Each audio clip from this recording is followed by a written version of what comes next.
अब उठा के देखिए कि पूरे विश्व से सनातन गायब हुआ तो हुआ, लेकिन भारत के 9 राज्यों में हिंदू अल्पसंख्यक हो गए। इसके ऊपर पूरे देश में कहीं चर्चा तो होती है, लेकिन कानून बनाने की बात नहीं होती। पूरे देश में घुसपैठ है, अभी भी निरंतर जारी है। 8 करोड़ लोग इस देश में इलीगल तौर पे रह रहे हैं। सरकारी आंकड़े आप इंटरनेट पे जाकर देख सकते हैं, सरकारी एजेंसी से आप मांग सकते हैं। और घुसपैठ इस देश की आंतरिक सुरक्षा का विषय है, और जिसके साथ मैं नहीं मानता, ना आप कोई समझौता करने के लिए तैयार है, ना मैं कोई समझौता करने के लिए तैयार हूँ। हमारी मांग है कि घुसपैठ पे कठोर से कठोर कानून बनाया जाए। इन 5 कानूनों की मांग के साथ इसमें हमारी एक मांग यूनिफॉर्म सिविल कोड की भी है। 2019 में भाजपा सरकार ने कहा था कि यूनिफॉर्म सिविल कोड लाना हमारी दृढ़ प्रतिबद्धता। इन 5 कानूनों की मांग से के साथ हम पीछे जंतर मंतर पे भी हमने प्रोटेस्ट किया था।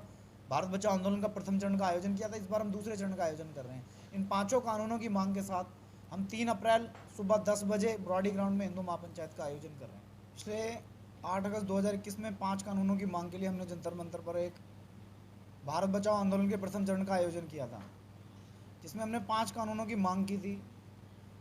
और उसी भारत बचाओ आंदोलन के दूसरे चरण में हम 3 अप्रैल सुबह 10 बजे हिंदू महापंचायत का आयोजन कर रहे हैं। हमने पूरे देश के 108 हिंदू संगठनों से आह्वान किया है और देश के सभी जागरूक हिंदुओं का से हमने संपर्क किया है, उनसे आह्वान किया है कि 3 अप्रैल सुबह 10 बजे वो बुराड़ी ग्राउंड में हिंदू महापंचायत में भाग लें। जो भारत बचाओ आंदोलन है, क्या भारत अभी बचा नहीं है जो भारत बचाओ आंदोलन चला रहा है? सर, मैं आपकी जानकारी के लिए बता दूं कि जो लूट मोहम्मद बिन कासिम ने की, मोहम्मद गौरी ने की, मोहम्मद गजनवी ने की, जहांगीर ने की, बाबर ने की, तैमूर ने की, उसके बाद अंग्रेज़ों ने की, उसके बाद भी वो लूट जारी है।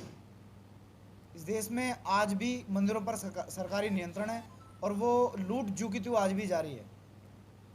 तो आपका क्या कहना है, मतलब मंदिरों से जो सरकारी नियंत्रण हम 5 कानूनों की मांग कर रहे हैं, जिन 5 कानूनों में जो हमारी 5वीं मांग है वो देवस्थान मंदिर मुक्ति की है। हमारी ये मांग है कि मंदिर जो बने उनके लिए ज़मीन हिंदुओं ने दी, उन मंदिरों पर कंस्ट्रक्शन हिंदुओं ने कराया, उन मंदिरों में दान हिंदुओं ने दिया, तो उसके ऊपर सरकार नियंत्रण नहीं कर सकती। उस पैसे से सबका साथ सबका विकास नहीं कर सकती। वो पैसा हमारे हिंदू समाज की विभिन्न जातियों के गरीब तबके के जीवन को ऊपर उठाने के ऊपर खर्च होना चाहिए।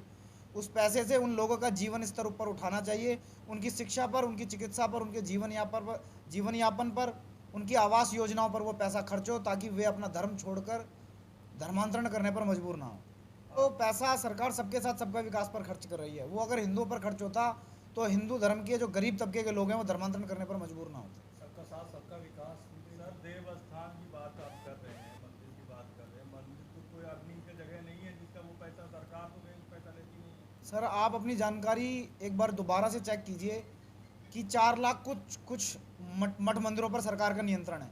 सरकार हमारी संस्कृति को कैसे नियंत्रण कर सकती है?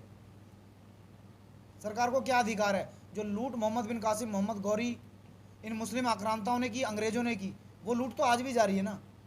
जब मंदिर का कंस्ट्रक्शन हमारा, मंदिर की ज़मीन हमारी, मंदिर का दान हमारा, तो उसके ऊपर सरकार का अधिकार कैसे हुआ? क्या गुरुद्वारों के ऊपर सरकार का अधिकार है? क्या चर्च के ऊपर सरकार का अधिकार है? क्या मस्जिद और इनके बड़े बड़े पूजा स्थलों पर सरकार का अधिकार है? सरकार का कब्जा है, लेकिन हमारे मंदिर 4 लाख कुछ मंदिरों पर सरकार का कब्जा है। एक बात। दूसरी बात, मंदिर मात्र मंदिर नहीं है, मंदिर से भारत की संस्कृति जुड़ी है। जो भी पूरे विश्व में अध्यात्म की ओर मुड़ता है वो भारत की ओर आता है, भारत में आता है, यहाँ वेदों को पढ़ता है, दर्शन, आरण्यक ग्रंथ, रामायण, गीता, इनका अध्ययन स्वाध्याय पठन पाठन करता है। भारत की संस्कृति भारत के मंदिरों से जुड़ी है, और ये जो मंदिरों के ऊपर इन आक्रांताओं के पूजा स्थल खड़े हैं, ये राष्ट्रीय अपमान का प्रतीक है। हमारा आंदोलन इस राष्ट्रीय कलंक को धोने का काम कर रहा है। इसमें 108 हिंदू संगठनों से हमने आह्वान किया है, और पूरे देश से हमें पिछली आंदोलन के प्रथम चरण में भी बहुत बड़ा जन समर्थन मिला था, और इस बार भी हमें बड़ा जन समर्थन मिलेगा।